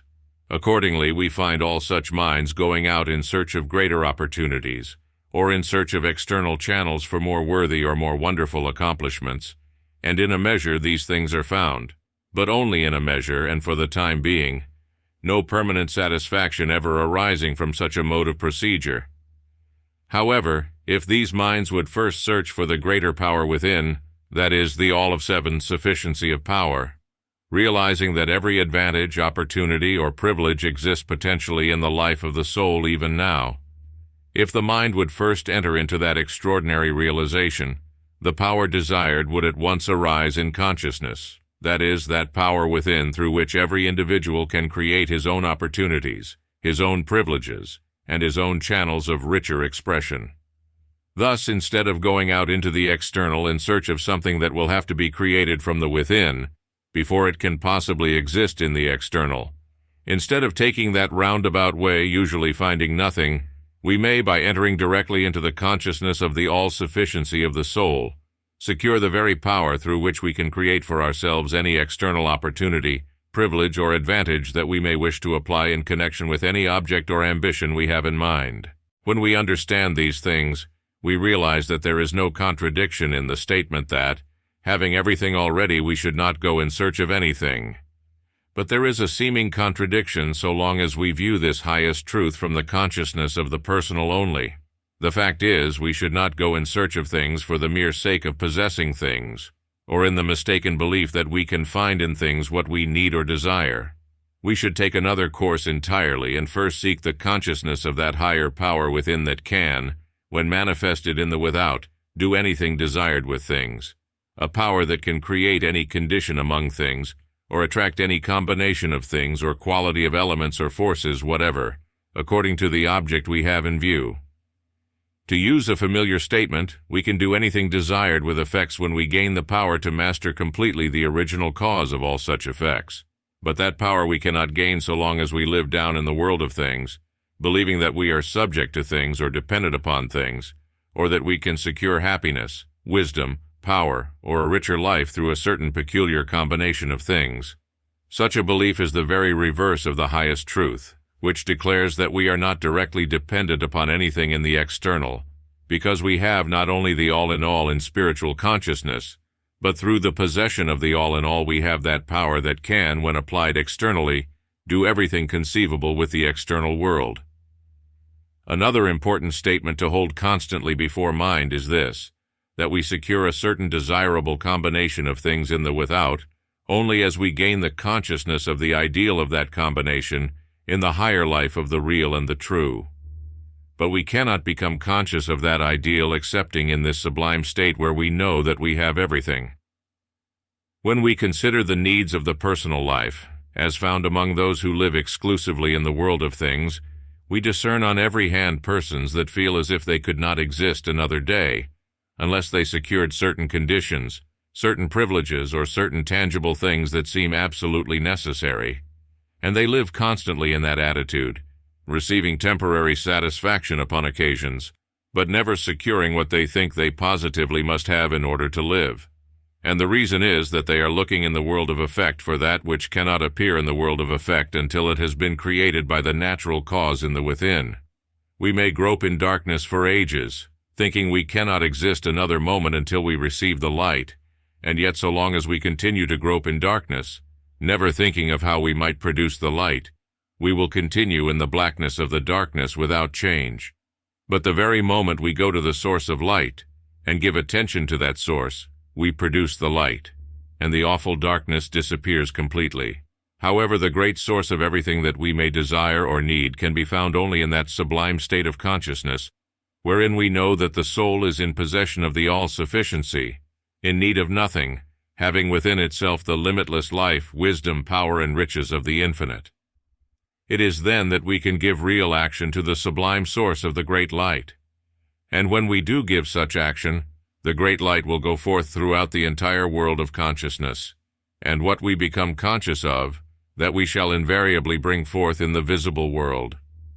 When we understand this highest truth, we discover for the first time the meaning of that wonderful statement, "Be true to yourself," because it is only as you take this lofty position where you realize that you are the true self, that you become conscious of the all-sufficiency of the soul. In other words, we can be true to the self only when we know what the self really is, and what the self really can do. But on the contrary, we cannot be true to the self so long as we go in search among things for those needs of life that the self alone can provide. This is what it means to grieve the spirit away, to deny higher power, believing that we can find what we want in this world. However, when we arrive to that higher consciousness where we realize that the all-in-all is in the spirit only, in the spiritual life of the Supreme Self, then we no longer deny the Holy Spirit, nor the Christ, nor the Infinite. We rely upon the whole truth, the highest truth, and we receive that greater power that invariably appears in consciousness when we discern this highest truth. To state it differently, when we find our true position in life, and we find our true position only as we establish ourselves in our loftiest position, when we begin to live in that lofty position, which is the true position, we understand that it is then and then only that we can find life as life should be lived, and relate ourselves to things in such a way as to use all things according to the law of manifestation and the law of growth and advancement in personal life. That is, it is only after we have taken our true place in life and consciousness that we can do anything right. And when we begin to do everything right, then we can readily understand what a marvelous change must come over our entire world. The more we think of this highest truth, the more clearly we appreciate its real significance. But while we are on the way to the full understanding of this highest truth, it is well to consider the immediate value of accepting this truth, even though its greatest power has not as yet become manifested. To illustrate, when we accept the idea that the human soul, being in possession of everything necessary to life, and when we realize that the spirit of man can therefore need nothing or lose nothing, when this startling truth is realized, we shall never be depressed, dissatisfied, or disappointed with external conditions, no matter how disappointing those conditions may for the time being seem to be. When we take that lofty position, realizing that we have it all and therefore we can in reality experience neither loss, grief, nor disappointment, when we take that higher ground, what an immense change we will produce, not only in our own attitude towards life, but in our own state of mind, in our own feelings, desires, and mental actions. In fact, our mode of thought and action will change absolutely, and instead of grieving when conditions seem to be adverse, we will continue in the consciousness of the great truth that we have everything and that all is well. In the beginning, the practical value of such an attitude will simply be to give us sublime peace of mind, no matter what may transpire. But the taking of that higher ground will work wonders in the course of time, because if we continue to live in the conviction that we have it all and that all is well, we will continue to create the perfect and the ideal in our own consciousness, creating the perfect and the ideal more wonderfully and upon a grander scale every day. And according to the great law, whatever we create in consciousness we will invariably experience, attract, produce, and possess in the external in due time. In consequence, we do not simply give the mind peace by living in the conviction that the soul is all-sufficient now, in need of nothing, beyond all loss, grief, or disappointment. We accomplish infinitely more than merely this peace of mind, because while living in that lofty position, we continue to live the highest truth, to express and manifest the life, the wisdom, the light, and the power of the highest truth.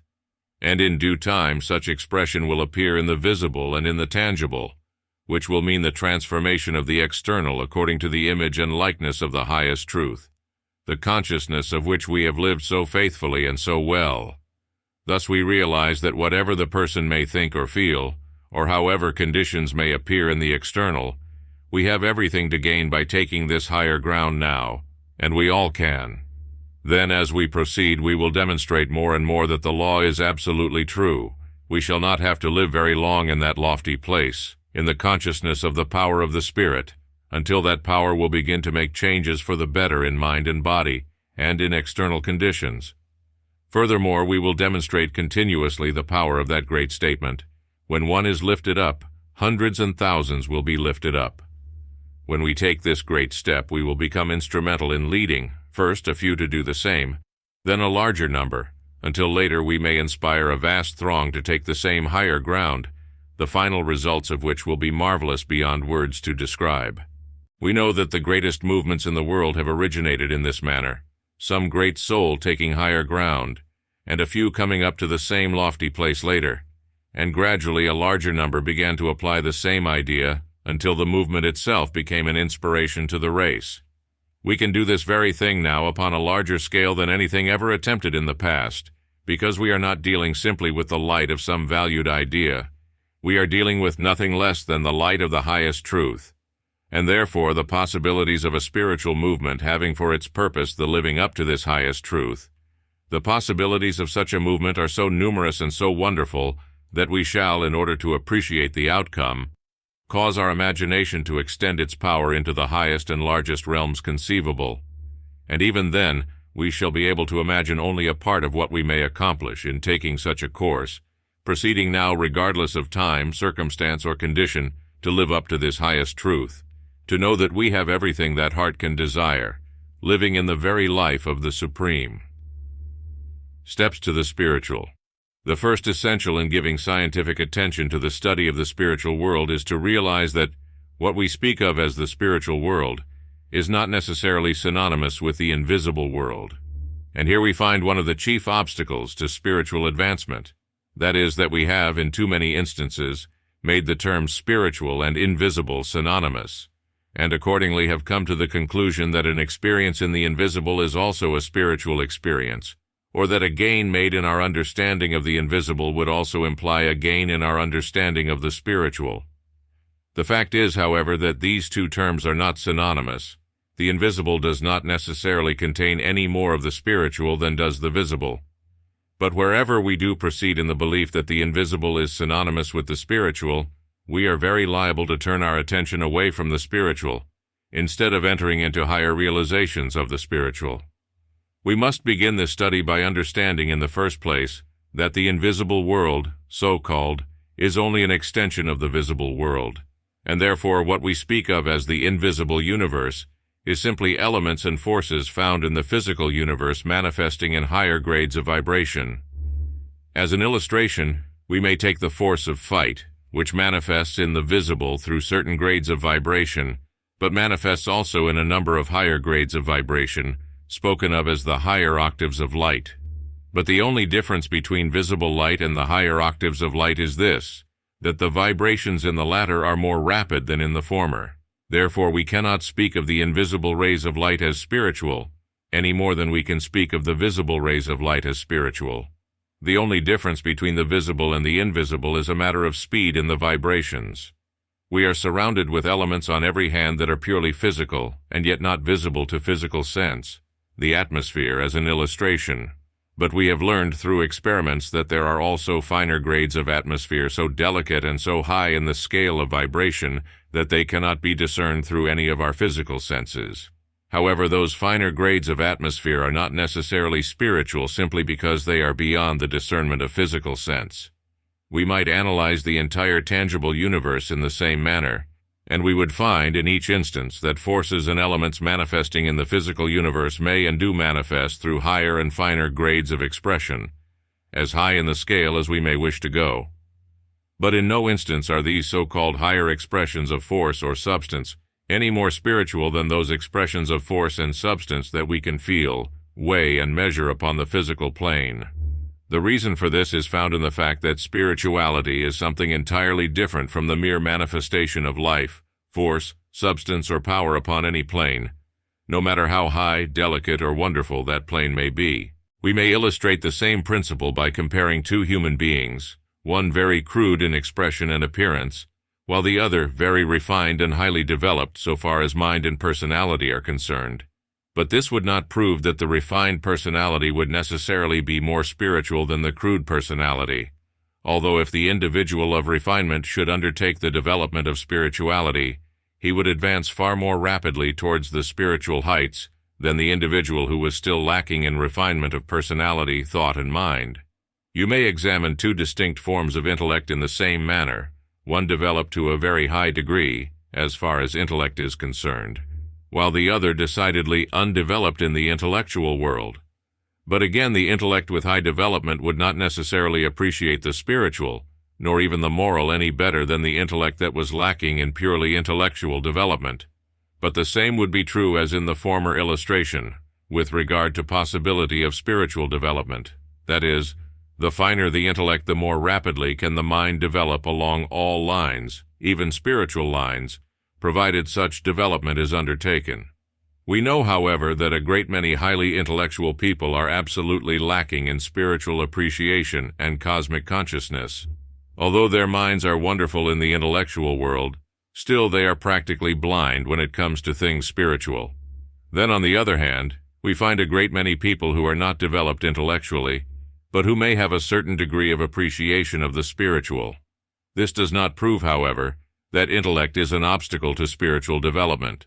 On the contrary, it is a most important essential, provided we undertake spiritual development in earnest.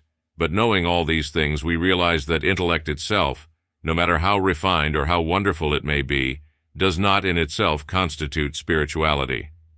The truth is that an individual may be wonderfully developed in personality, in mind, in talent, in genius, and in all the higher and finer elements and qualities of life, and yet be totally unconscious of the spiritual side of life. In like manner, an individual may be highly developed in the so-called psychic world, and be practically master of all the phases of the sixth sense, thereby having the power to look into the invisible world as if it were an open book, and yet be totally unconscious of the spiritual world, and without the least spiritual development. All these facts prove that what we speak of as the higher or the finer or the invisible does not produce or constitute spirituality. The truth is, we may rise to the very highest states of attainment in the so-called invisible universe without taking a single step in advance into the spiritual world. And the reason why we understand when we realize that spirituality is something entirely different from anything that appears anywhere in the manifested universe, no matter how high in manifestation the appearance may come forth. Regardless of our development along any line, we must add something entirely different if we wish spirituality, or if we desire to enter into the spiritual world. In many instances, that something else appears in minds that are neither refined nor developed, but minds that are lacking in refinement and development cannot go very far into the spiritual, so that we shall find it an advantage to further our own development along all lines when we have higher spiritual attainments in view. We may know something about the spiritual without having gone very far in the development of mind, personality, life, or character. But the farther we go in the development of personality, life, mind, and character, the higher we may go in spiritual development, provided we find the key to the spiritual world. But we must, under every circumstance, have that key, because if we do not have the key to the spiritual world, we shall not find spirituality, no matter how wonderfully we may be developed along all other lines, including the understanding of the invisible universe. On every hand, we find people who have undertaken the study of the invisible, thinking that they may, through that source, gain absolute knowledge of life, and in that manner find the real solution for all the problems of life. But here we must remember again that the so-called invisible universe does not contain the secret, because the invisible, as well as the visible, is merely an effect. The cause of all manifestation is found only in the great within of the spiritual world. You will not get any nearer to the real principle of life or wisdom by furthering your study of the so-called invisible forces and elements of life, nor will you become more deeply conscious of the presence of the infinite through development along these invisible lines. The reason is that in any case you will be dealing simply with manifestation, and you will not enter into that marvelous something that exists back of manifestation until you enter into the real consciousness of the spiritual world. The power of the Spirit can be found only in the spiritual world, and may not be found in matter or force, no matter how high in the scale of the invisible world matter or substance or force may manifest. To find the spirit of things, we must enter into the spirit of things, and we enter into the spirit of things only when we become conscious of the spiritual world, that world of reality and principle and life that has its being within the entire cosmos, but that does not appear in differentiated form anywhere in the world of manifestation. We also realize that we can understand cause only by entering into the consciousness of cause. But here we should remember that cause does not exist in the invisible any more than in the visible. On the contrary, cause exists back of the invisible as well as back of the visible, these two being, under every circumstance, merely effects of the real cause of everything, which may be found only in the spiritual world. It is clearly evident, therefore, that we cannot understand the spiritual world merely through a study of the invisible. We must turn our attention in another direction, and when we do, we shall find that there is just as much spirit in the within of visible substance as there is in the within of invisible substance. And also, we shall find the power of the Spirit expressing itself just as fully in visible force as it does in invisible force, although a greater measure of this power may sometimes be found expressing itself in the higher grades of invisible life. The difference there would be, not in kind, but in quantity. When we consider the subject from this true understanding of life, we will naturally inquire what we really do know about the spiritual world. It is quite true that we know a great deal about the invisible world. Modern science is making it possible for an individual to gain direct information concerning what we have spoken of as things invisible.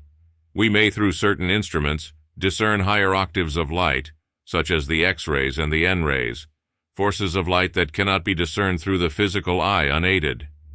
We are also able to measure higher vibrations of sound that cannot be heard by the physical ear unaided.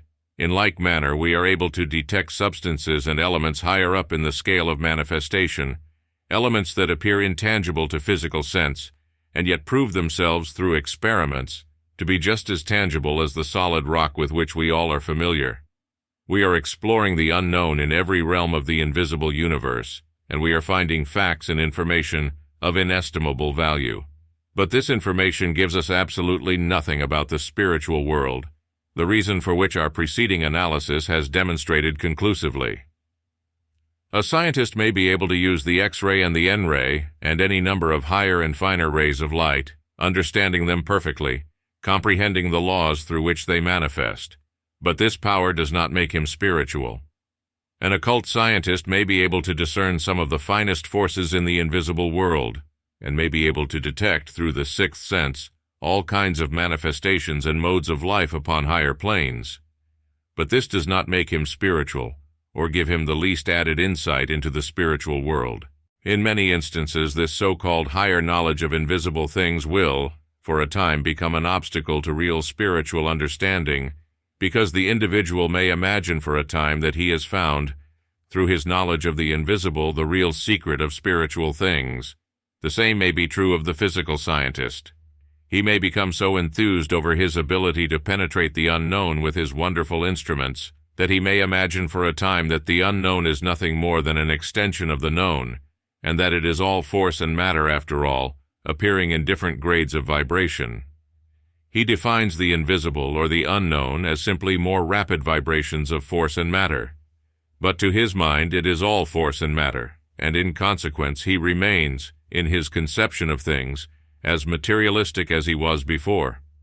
We realize that knowledge along all lines will, in the long run, prove advantageous, both in our ability to master the visible and the invisible, and in our ability to discern the spiritual.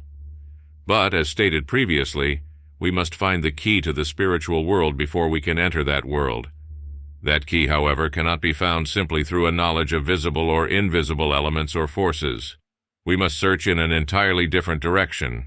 The first essential will be to realize clearly and absolutely that the spiritual world and the invisible world are not the same. The second essential will be to realize that we cannot find the spiritual world by going up in the scale of vibration of manifested expression, but that we can find the spiritual world only by entering into the spirit of the unmanifested within that exists back of all manifestations, or in other words, that has its being in the changeless soul of the universe. When we enter the spirit of all life, we find a state wherein all being is as it is for all time, and in that state we find the all in all, a state to which nothing can be added and nothing taken away. When we examine the various visible or invisible states of life, however, we invariably find conditions to which something can be added, or from which something can be taken away. And herein we shall find the real secret to the spiritual life, or to the spiritual state of being. That is, whenever you discern a state of being to which nothing can be added, or nothing taken away, then you may know that you are conscious of the Spirit, or that you have entered into the spiritual world. On the other hand, whenever you meet a state of existence wherein you find that something might be added or taken away, you are not dealing with the real spiritual world, but with the manifested world, the world of change and growth and development, existing as it does, not only upon the visible plane, but upon millions and millions of invisible planes, ascending higher and higher in the scale of ever-advancing manifestation. When we enter the spiritual world, we find real being itself. But real being is something that cannot be defined in words. It is something that we must become conscious of individually, and we do become conscious of real being when we experience that consciousness of being that reveals to us unmistakably the great truth that to this being nothing can be added or taken away. When we analyze the great universe of manifestation, visible and invisible, we find that it is eternally becoming. It is incomplete everywhere, and subject to development along all lines for eternity. But this is not true of the spiritual world. The spiritual world is finished even now. It is complete in the absolute sense, containing within itself the all in all. And when we actually enter into the spiritual world and become conscious of the all in all, we shall know for ourselves that within the spiritual world nothing can be added or taken away. Thus we may declare with the illumined mind of other days, "It is finished, and it is all very good." When we approach the study of the spiritual, we must invariably bear in mind the truth that everything existing in, or pertaining to, the spiritual is in itself complete, and also that our mental attitude, when undertaking such study, must proceed in the conscious recognition of this great truth, recognizing definitely and continually the principle of absolute perfection and completeness in everything that involves the elements of the spiritual. In approaching the study of the soul, we must employ the same method, because the soul is absolutely spiritual, and therefore contains within itself everything that is necessary to the life and eternal existence of the soul. We know that mind and body are incomplete, which is true of everything finding expression in the external.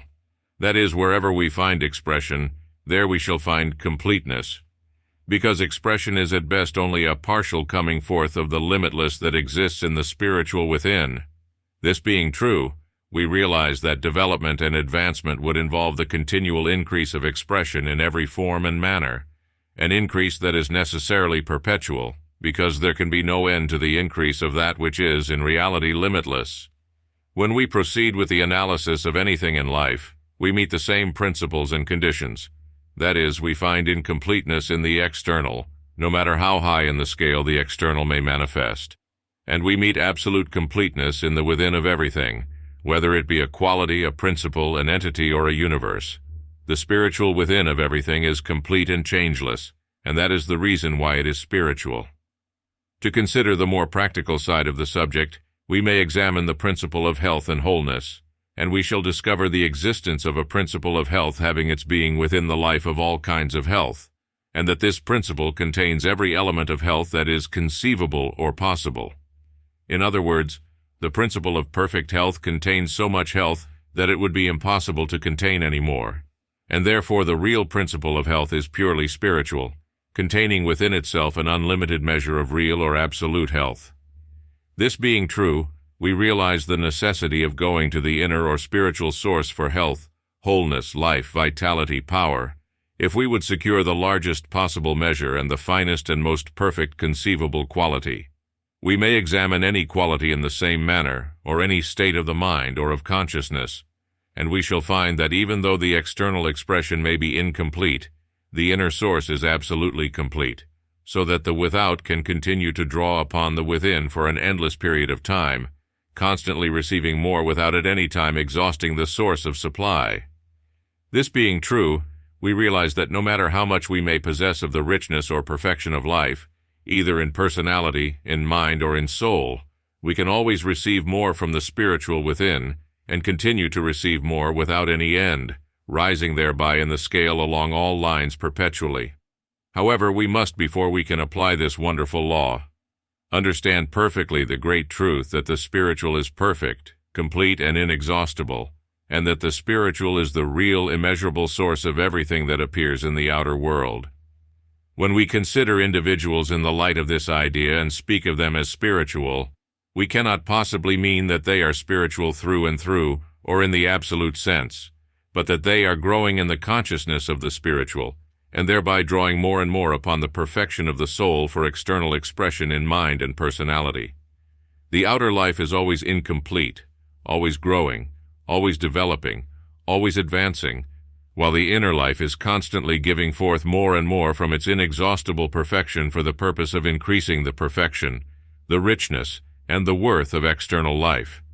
And any individual who is constantly bringing forth from the spiritual within more and more of the richness, the quality, and the life of the Spirit, is constantly becoming more spiritual in consciousness and in realization, and therefore we can speak of such an individual as being upon the great spiritual path. An individual, however, who has not become conscious of the spiritual within, and is accordingly depending exclusively upon the limitations of the outer life, has not as yet entered upon the spiritual path, and therefore reveals in personality, in mind, and in thought only those elements that pertain to personal life, or the earth, earthy. But we all are destined in due time to become conscious of the Spirit, and thereby begin the expression of the spiritual through every phase of external life. But as this is an endless process, no individual soul will, at any time, come to a place where the full expression of the Spirit will become tangible in external life.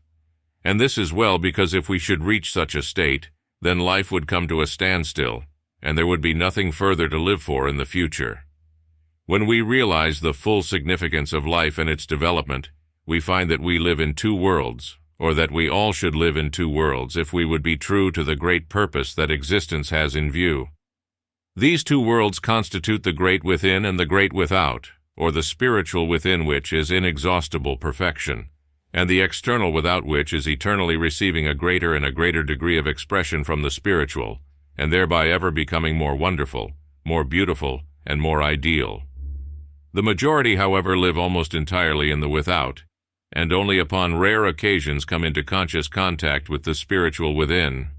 That is the principal reason why the majority is materialistic and in bondage to illness, adversity, and pain, meeting the wrong on every hand and gaining only fragments of that which is conducive to goodness and joy. To live in such a state of mind, however, is to depend almost exclusively upon the limitations of the without, and therefore such an existence will not mean very much under any circumstance. But when we proceed to live as much in the spiritual within as we do in the tangible without, we shall find that every moment will become larger, more wonderful, and more desirable, because we are constantly drawing upon the richness of the spiritual for perpetual increase in the external. And we know that there can be no greater joy than the consciousness of continuous ascension into the larger, the richer, and the higher in life, thought, and sublime realization. To make practical application of this mode of living, we should enter as frequently as possible, and as deeply as possible, into the consciousness of the purely spiritual, into the realization of that world wherein all things are absolutely perfect and inexhaustible, so that we may receive an ever-increasing measure, not only of life, but of all the elements and qualities of life, thereby increasing constantly the value, the worth, the meaning, and the power of personal existence. That is, we should be conscious of the Spirit continually, and should continually aim to build up, refine, develop, and perfect everything in mind and personality. But in order that we may proceed in the application of this principle, we must live in two worlds at a time. We must live in the tangible without and also in the spiritual within. When we appreciate the real significance of the spiritual world, and know that it is a world permeating all other worlds in the vastness of the cosmos, and that this spiritual world is so constituted that it contains within itself everything that eternity may require for life, advancement, and ascension, we will naturally inquire how we may know more about the spiritual, and also examine our minds with a view of ascertaining how much we know about the spiritual at the present time. When these questions have been answered, we will ask ourselves how we learned what we know about the spiritual, or how we became conscious of those spiritual elements that we know we are conscious of in our present stage of realization. When we know these things, we shall be better able to proceed further, and therefore such questions are most important. When we attempt to define the spiritual, we begin by declaring that the spiritual world is absolute, and we know that that which is absolute is in a state wherein nothing can be added. But we do not find it possible to conceive of such a state so long as our consciousness is purely personal. The appreciation of the spiritual, therefore, is something that cannot be gained until we first develop at least a measure of spiritual discernment. But we all do possess a certain measure of spiritual discernment, and therefore we have a foundation upon which to build the great structure of limitless spiritual consciousness. We speak of the divine as absolute because we realize that we can add nothing to the wisdom, the power, the life, the light, and the glory of the Supreme. We say that God is all in all, but we can say the same of the spiritual world. When we examine the external world, however, we find the very reverse. We may ascend continually in the scale of development until we become marvels, far beyond the power of imagination to picture, and yet we can still go higher. We can still attain greater power, greater wisdom, greater attainments. The same is true of everything that exists in the great without.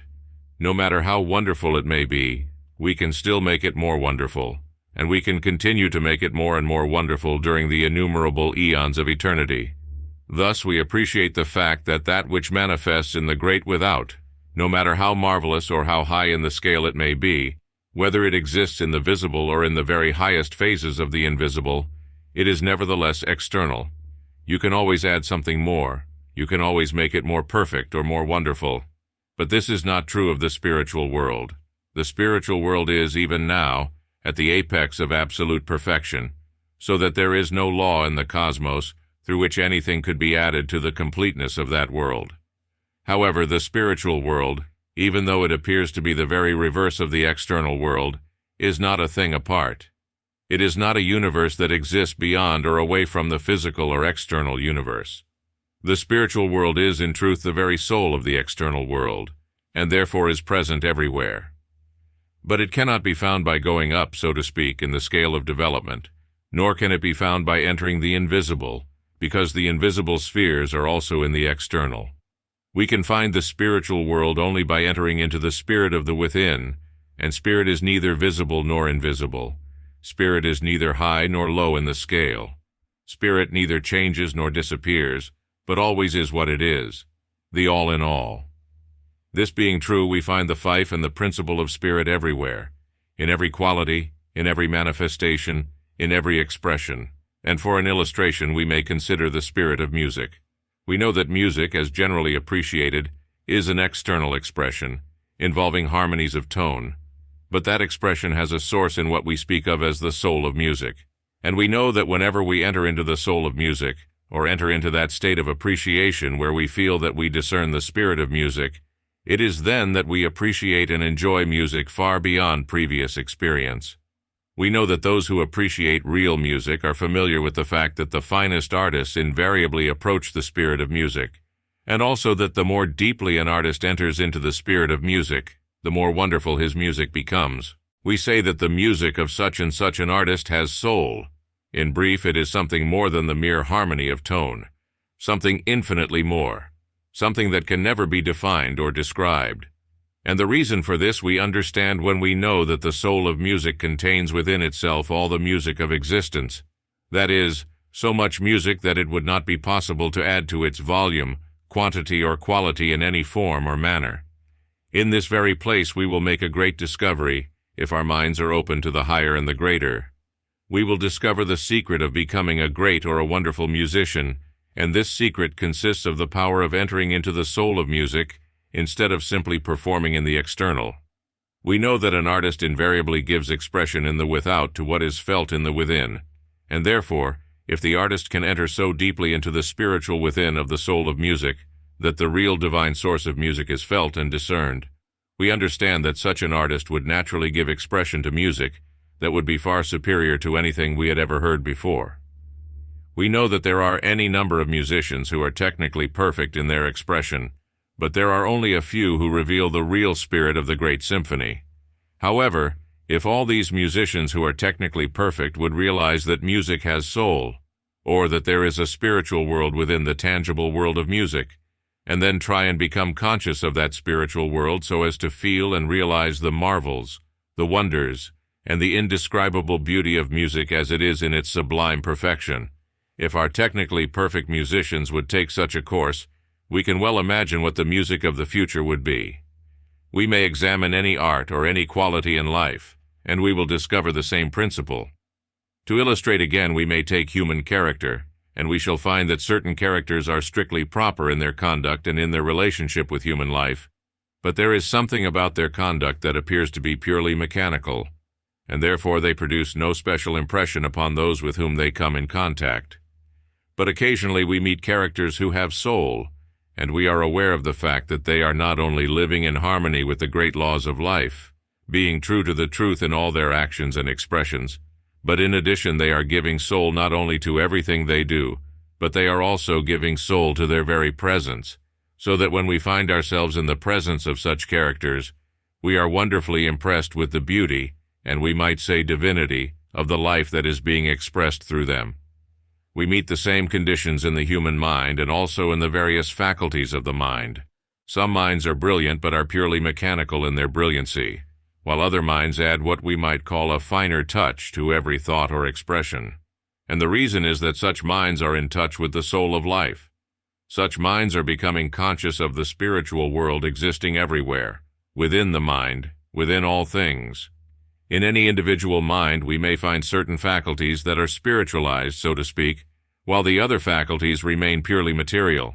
And the reason is that the majority of those faculties have not been sufficiently developed to discern or express the soul of mentality, while one or a few of these faculties may have received such development.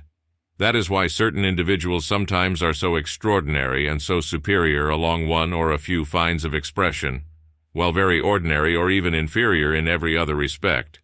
Thus we appreciate the importance of training the entire system to give expression to the life and the power of the spiritual world that permeates all things.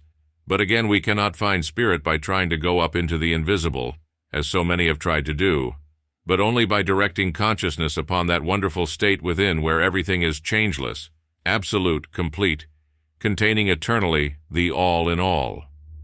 Illustrating further, we find this same wonderful principle revealed in our idea of the beautiful. We may think that we appreciate the beauty of things, and yet our appreciation may be insignificant compared with what it might be if we were conscious of the soul of the beautiful everywhere. The more we analyze the subject, the more perfectly we realize that within everything that is beautiful, or back of every expression of the beautiful, we shall find the real soul of the beautiful, and this soul is infinitely beautiful.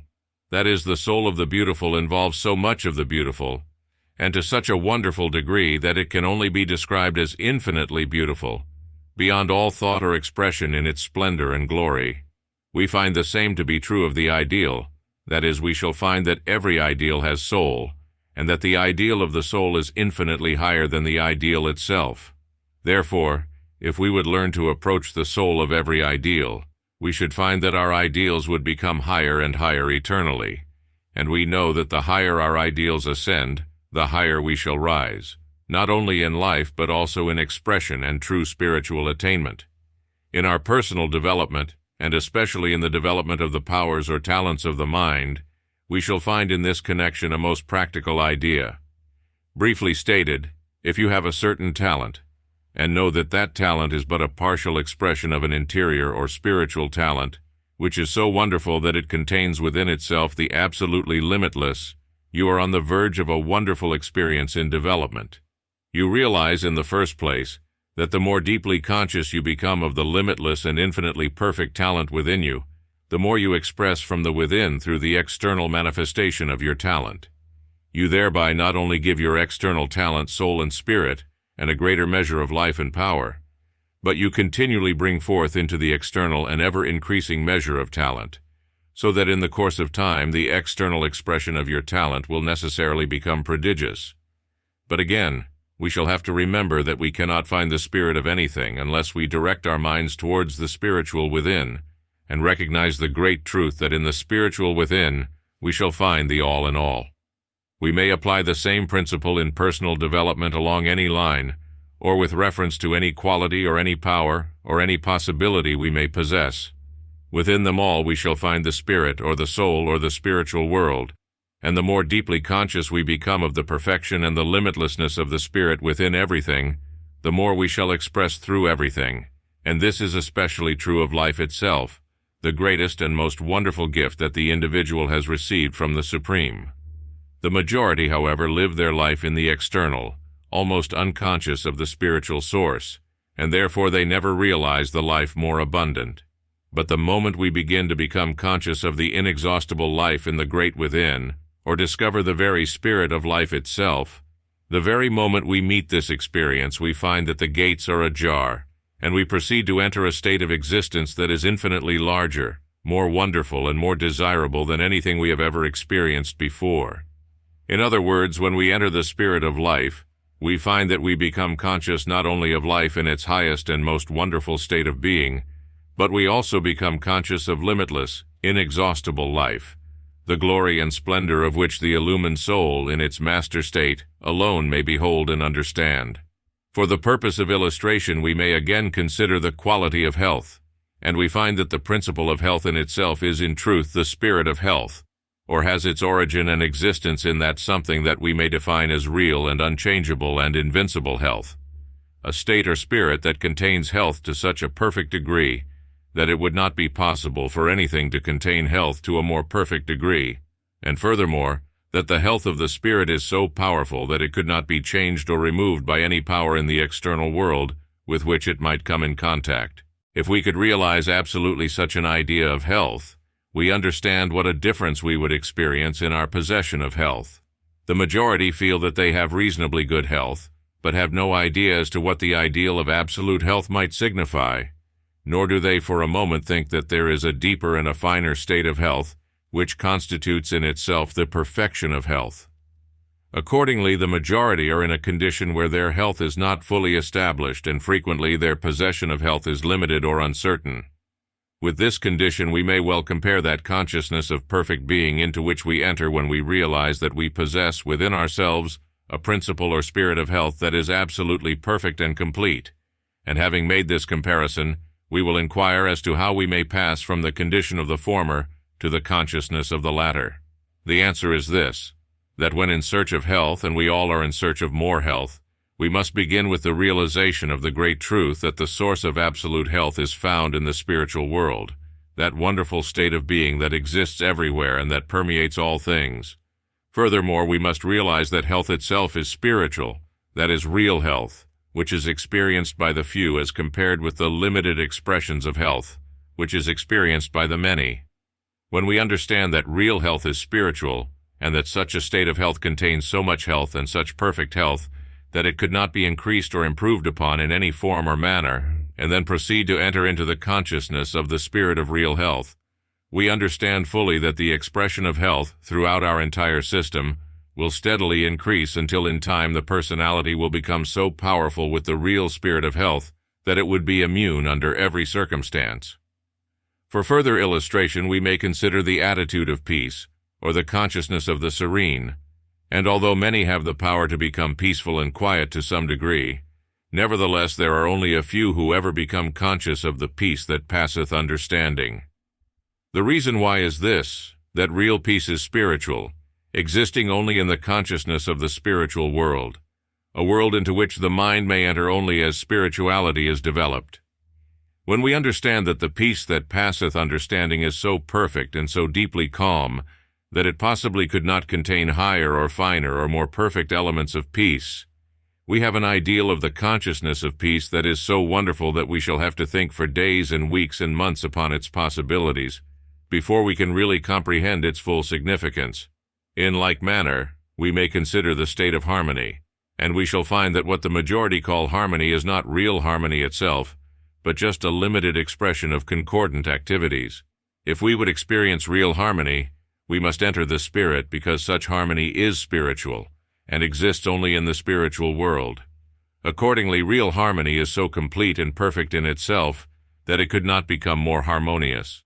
Here again we have an ideal that deserves deep and sublime thought, and we shall find that the more we think of real harmony as existing in its perfect state in the spiritual world, the more harmonious we shall become in thought, life, feeling, and action, until we shall have gained remarkably in this direction. When we consider these various qualities or states of being, we find invariably that in reality they are spiritual, and as we trace them out to their source and origin, we invariably enter the spiritual world, that world in which every quality or state of being is so perfect and so complete and so ideally placed in its own existence that it could not be improved upon in any form or manner. We may trace any quality in the same way, and if we try to find that quality in its perfect state, we invariably enter the spiritual world, and here we begin to understand what we mean by the term spiritual. It is not a state of invisibility, or something that is beyond the external merely, but it is that world in which all things are perfect and complete, wherein nothing can be added or taken away. A world that exists in all things, and surrounds us everywhere, permeating everything, from the simplest of the visible to the highest and the most marvelous of the invisible. When we look into the soul or into the inner life, we find this spiritual world established there as it is established in every entity, and we find all the qualities of life existing in the soul in a spiritual state, that is absolutely perfect and complete. And when we ask ourselves what we really know about the spiritual world, we shall find the answer in those experiences that we have enjoyed while the mind took wings, so to speak, and we transcended the incomplete and entered into the realization of things as they are in the perfect, in the sublime, in the real spirit of all that is. To state it differently, whenever we have experienced a joy that we might describe as the fullness of joy, or a state of harmony that we might describe as the fullness of harmony, or a state of health that we might describe as the fullness of health, or any state that we might describe as the fullness thereof, we have been conscious of the spiritual world. Therefore, it is not what we may speculate concerning the invisible that gives us the key to the spiritual world, but what we become conscious of in that realm of being, wherein all things are eternally perfect, absolute, and divine. And the word divine may be employed only when referring to qualities or states of being that contain so much of their own reality that they could not contain any more. That is, they are in truth the fullness of their own nature. Therefore, perfect health, or the fullness of health, is divine health. Likewise, perfect joy, or the fullness of joy, is divine joy, and perfect music, or what we may describe as the full expression of harmony through music, would be divine music. Briefly stated, perfect expressions of anything in nature are divine expressions, provided we use the term perfect as implying the fullness of expression, realizing that the fullness of anything is all there is of that particular thing, a statement that becomes too large for objective comprehension when we realize that the all of anything is limitless. When we develop spiritual consciousness, we may take many journeys into this inner world, either into our own interior nature or into the spirit of everything existing in nature, and we shall find that the spirit of a flower is as much a part of the limitless spiritual world as is the spirit of our own soul. In brief, the spirit of everything does exist in the spiritual world, and is a part of the spiritual world, just as a drop of water in the sea is a part of the sea itself, no matter where that particular drop may be found. Wherever we may turn our attention, therefore, if we go into the spirit of the thing itself, into life itself, into harmony itself, into peace itself, into music itself, into art itself, into any quality as it is in itself, we shall meet the spiritual world, the world in which all things exist in their fullness, without limitations or imperfections or incompleteness in any mode or manner. Realizing this important truth, we may learn infinitely more about the spiritual world if we will continue to seek for the real source of every quality or expression or manifestation of which we may be conscious. We may trace any quality in the same way, and if we try to find that quality in its perfect state, we invariably enter the spiritual world. And here we begin to understand what we mean by the term spiritual. It is not a state of invisibility, or something that is beyond the external merely, but it is that world in which all things are perfect and complete, wherein nothing can be added or taken away, a world that exists in all things and surrounds us everywhere, permeating everything, from the simplest of the visible to the highest and the most marvelous of the invisible. When we look into the soul, or into the inner life, we find this spiritual world established there as it is established in every entity, and we find all the qualities of life existing in the soul in a spiritual state, that is, absolutely perfect and complete. And when we ask ourselves what we really know about the spiritual world, we shall find the answer in those experiences that we have enjoyed while the mind took wings, so to speak, and we transcended the incomplete and entered into the realization of things as they are in the perfect, in the sublime, in the real spirit of all that is. To state it differently, whenever we have experienced a joy that we might describe as the fullness of joy, or a state of harmony that we might describe as the fullness of harmony, or a state of health that we might describe as the fullness of health, or any state that we might describe as the fullness thereof, we have been conscious of the spiritual world. Therefore, it is not what we may speculate concerning the invisible that gives us the key to the spiritual world, but what we become conscious of in that realm of being wherein all things are eternally perfect, absolute, and divine. And the word divine may be employed only when referring to qualities or states of being that contain so much of their own reality that they could not contain any more. That is, they are, in truth, the fullness of their own nature. Therefore, perfect health, or the fullness of health, is divine health. Likewise, perfect joy, or the fullness of joy, is divine joy. And perfect music, or what we may describe as the full expression of harmony through music, would be divine music. Briefly stated, perfect expressions of anything in nature are divine expressions, provided we use the term perfect as implying the fullness of expression, realizing that the fullness of anything is all there is of that particular thing, a statement that becomes too large for objective comprehension when we realize that the all of anything is limitless. When we develop spiritual consciousness, we may take many journeys into this inner world, either into our own interior nature or into the spirit of everything existing in nature, and we shall find that the spirit of a flower is as much a part of the limitless spiritual world as is the spirit of our own soul. In brief, the spirit of everything does exist in the spiritual world, and is a part of the spiritual world, just as a drop of water in the sea is a part of the sea itself, no matter where that particular drop may be found. Wherever we may turn our attention, therefore, if we go into the spirit of the thing itself, into life itself, into harmony itself, into peace itself, into music itself, into art itself, into any quality as it is in itself, we shall meet the spiritual world, the world in which all things exist in their fullness, without limitations or imperfections or incompleteness in any mode or manner. Realizing this important truth, we may learn infinitely more about the spiritual world if we will continue to seek for the real source of every quality or expression or manifestation of which we may be conscious. In conclusion, Steps in Human Progress by Christian.D. Larson stands as a timeless and illuminating guide to personal and collective evolution.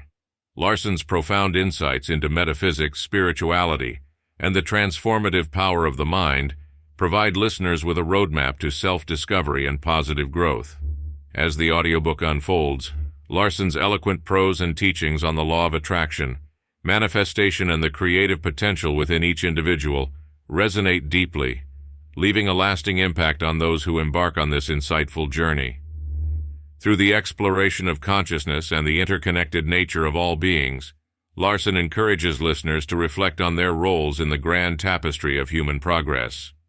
The audiobook serves as a beacon of wisdom, inspiring individuals to unlock their true potential and contribute positively to the greater evolution of humanity.